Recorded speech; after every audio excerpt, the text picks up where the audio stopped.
தமிழகத்தில் வெயிலின் தாக்கம் நாளுக்கு நாள் அதிகரித்து வரும் சூழலில் இன்றைய நாளின் வானிலை விவரங்களை வழங்குகிறார் எமது செய்தியாளர் அஞ்சலி.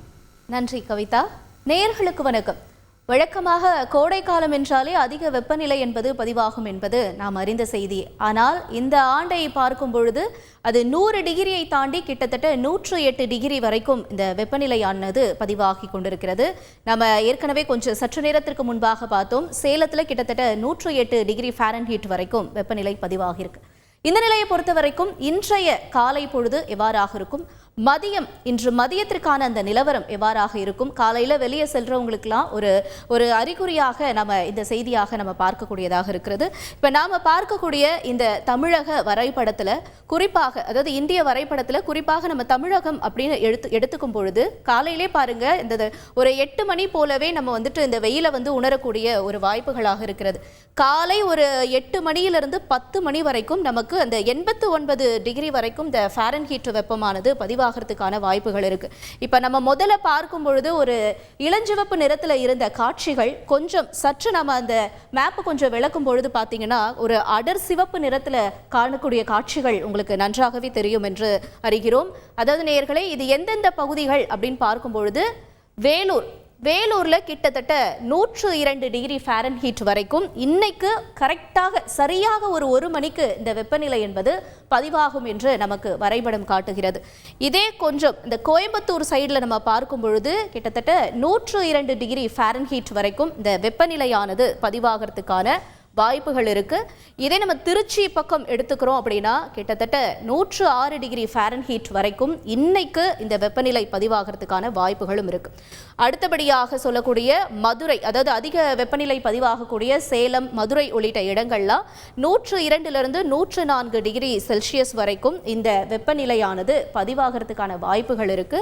சற்று நம்ம அடுத்தபடியாக சென்னைன்னு பார்க்கும் பொழுது சென்னையில் இன்று ஒரு இடைப்பட்ட, அதாவது 89 90 இடைப்பட்ட ஃபாரன்ஹீட் வரைக்கும் வெப்பநிலை பதிவாகும். அடுத்தபடியாக இருக்கக்கூடிய அரக்கோணம், காஞ்சிபுரம் உள்ளிட்ட இடங்கள்ல நிச்சயமாக 100 டிகிரி ஃபாரன்ஹீட்டை தாண்டறதுக்கான ஒரு வாய்ப்புகள் இன்னைக்கு இருக்கிறதா அறியப்படுகிறது. குறிப்பாக சொல்லக்கூடிய வந்தவாசி, தாம்பரம் உள்ளிட்ட இடங்கள்லாம் அந்த 99 104 வரைக்கும் இந்த டிகிரி ஃபாரன்ஹீட் வெப்பம் பதிவாகிறதுக்கான வாய்ப்புகள் இருக்கிறது. நேயர்களே, இதுதான் இன்றைய இந்த வெயிலினுடைய தாக்கம் எவ்வாறாக இருக்கும் என்பதை நமக்கு அதாவது சேட்டலைட் வரைபடம் காட்டக்கூடிய காட்சிகள்.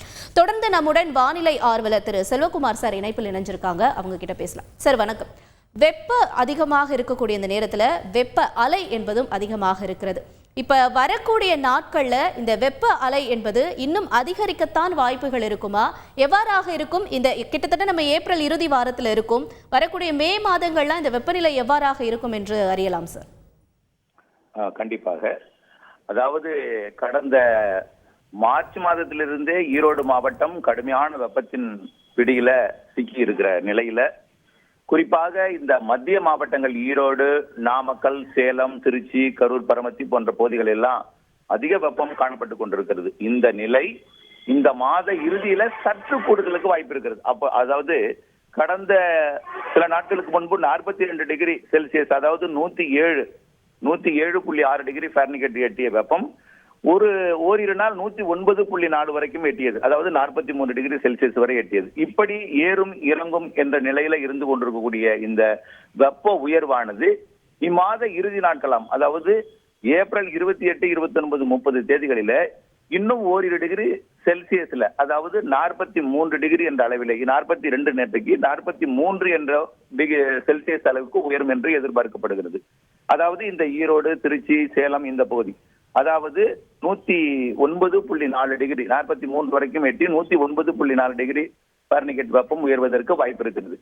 இந்த நிலை வரக்கூடிய நாட்களிலே, அதாவது மே மாதம் முதல் வாரத்துல தெற்கு காற்று, தென்கிழக்கு காற்று, அதாவது சூரியன் குத்துக்கதிர் ஆந்திர பகுதியை நோக்கி நகர்ந்திருக்கிற காரணத்தினால தமிழ்நாட்டில் தெற்கு தென்கிழக்கு காற்று நுழைய வாய்ப்பு இருக்கிற காரணத்தினால தென் மாவட்டங்கள் வெப்ப அலை, அதாவது இப்பொழுது கிழக்கிலிருந்து வெப்ப அலை ஈரோடுக்கு செல்கிறது. வரக்கூடிய நாட்கள்ல தென்கிழக்கு திசையிலிருந்து காற்று, அதாவது கடலூர் மாவட்டம் வழியாக, டெல்டா மாவட்டங்கள் வழியாக நுழையக்கூடிய காற்று ஆந்திர எல்லையோர மாவட்டங்களாம், அதாவது திருப்பத்தூர், வேலூர், ராணிப்பேட்டை, காஞ்சிபுரம் மாவட்டங்களுக்கு, அதாவது வட உள் மாவட்டங்களுக்கு வெப்பநிலை உயர்த்தும் என்று எதிர்பார்க்கப்படுகிறது.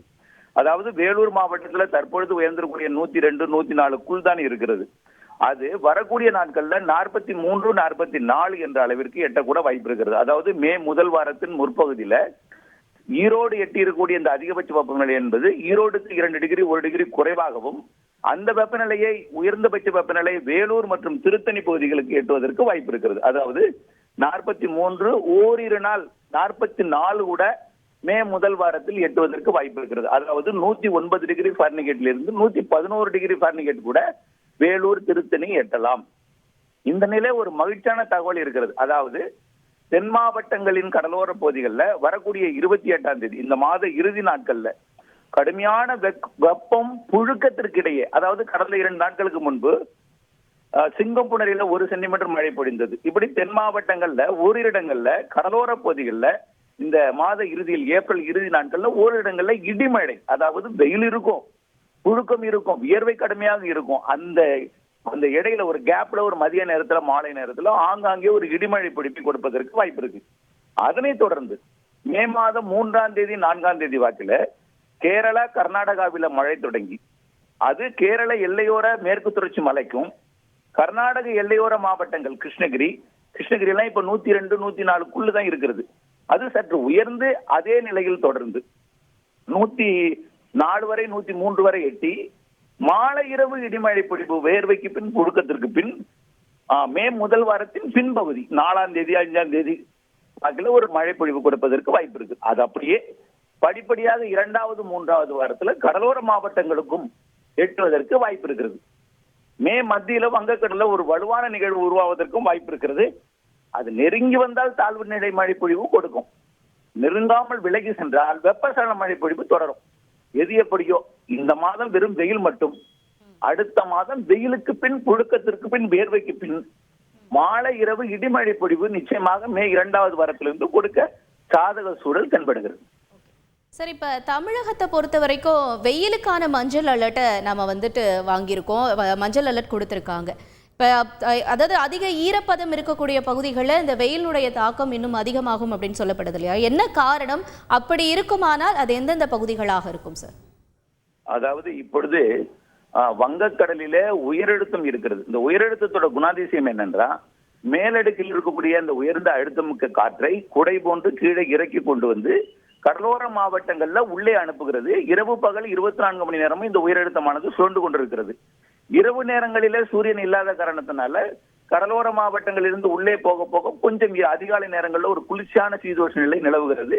கடலோர மாவட்டங்கள்ல கொஞ்சம் வெப்பம் குறைவாக 100 டிகிரிக்கு கீழேயும் 100 டிகிரியை ஒட்டியும், அதாவது அதிகபட்சமா பாத்தீங்கன்னா மீனம்பாக்கம் மட்டும்தான் 100 டிகிரிக்கு மேல போயிருக்கு. பாக்கி நுங்கம்பாக்கமோ அல்லது, ஆனா மீனம்பாக்கத்திற்கு மேற்கே 100 டிகிரி தாண்டி விட்டது. மீனம்பாக்கத்திற்கு கிழக்கே பார்த்தீங்கன்னா மிக குறைவான வெப்பம் தான் பதிவாகி கொண்டிருக்கிறது. அதாவது இது உயரழுத்தம் குளிர்காற்றை அனுப்புகிறது. உள்ளே நுழைய முற்படும் பொழுது சூரியன் உதித்த பிறகு வெப்பம் வந்ததும் இது வெப்பமாகி இந்த காற்று உள்ளே வெப்ப அலையை கொண்டு செல்கிறது. இந்த வெப்ப அலை உள்ளே போகக்கூடிய இப்போ இந்த ஏப்ரல் இறுதி வார காலத்துல பாத்தீங்கன்னா ஈரோடு, திருச்சி, நாமக்கல், சேலம் மற்றும் அப்படியே தென் மாவட்டங்கள்ல பாளையங்கோட்டையிலிருந்து இருக்கும். பாளையங்கோட்டையில 102, 104க்குள் இருக்கும். ஆனால் 109 வரை ஈரோடு எட்டும். அது இந்த மாத இறுதி வரைக்கும் தான். ஆனால் மே மாதத்துல அது வேலூர் எட்டும். காரணம் என்ன? தென்கிழக்கு திசை காற்று வரும். அதாவது உயரழுத்தத்தோட இடம்பெயரும் பொழுது கிழக்கு திசை காற்று என்பது தென்கிழக்கு திசை காற்றாக மாறி வேலூர் திருத்தணிக்கு அதிக வெப்பத்தை கொடுக்கும். ஆந்திர பகுதிக்கு இதை விட அதிக வெப்பத்தை கொடுக்கும். அதாவது தமிழ்நாட்டின் கடலோர வழியாக நுழையக்கூடிய காற்று ஆந்திர பகுதி வழியாக ஒடிசா நோக்கி பயணிக்கும் என்பதனால தமிழ்நாட்டை விட ஆந்திரா, ஒடிசாவில் மிக அதிகமான வெப்பநிலையை சந்திக்க நேரிடும். ஆக வெப்ப அலை என்பது இப்பொழுது மத்திய மாவட்டங்கள், வரக்கூடிய மே முதல் வாரத்துல வடவுள் மாவட்டங்கள் என்று இருக்கும். கடலோரத்திற்கு பெரிதாக வெப்பம் உயராது. ஏன்னா உயரழுத்தத்தின் காரணமாக வெப்ப அலை இது தொடர்ந்து இதே நிலை நீடிக்கும். நன்றி திரு செல்வகுமார் சார், இணைப்பில் இணைந்து எங்களுடன் பல்வேறு தகவல்களை பகிர்ந்து கொண்டமைக்கு. நேயர்களே, நம்ம ஏற்கனவே சொன்ன மாதிரி இந்த கடலோர பகுதிகளில் இருக்கக்கூடிய புதுச்சேரி, மயிலாடுதுறை உள்ளிட்ட இடங்கள்லாம் கிட்டத்தட்ட ஒரு 89லிருந்து 91 டிகிரி செல்சியஸ் வரைக்கும், அந்த ஃபாரன்ஹீட் வரைக்கும் வெப்பநிலை பதிவாகிறதுக்கான வாய்ப்புகள் இருக்கு. குறிப்பாக சொல்லக்கூடிய மத்திய மாவட்டங்களாக இருக்கக்கூடிய மதுரை, திருச்சி, ஈரோடு, வேலூர் உள்ளிட்ட இடங்கள்லாம் இன்று நாம் எதிர்பார்க்கக்கூடிய வெப்பநிலையாக இருப்பது 102லிருந்து -94 டிகிரி ஃபாரன்ஹீட் வரைக்கும். இந்த வெப்பநிலையை பொறுத்து நீங்கள் உங்களுடைய அன்றாட இந்த நிகழ்வுகளை தயார் செய்து கொள்வதற்காகத்தான் இந்த அறிக்கையை நாம கொடுத்திருக்கும். நேயர்களே, செய்திகளை உடனுக்குடன் தெரிந்து கொள்ள உடனே சப்ஸ்கிரைப் பண்ணுங்க.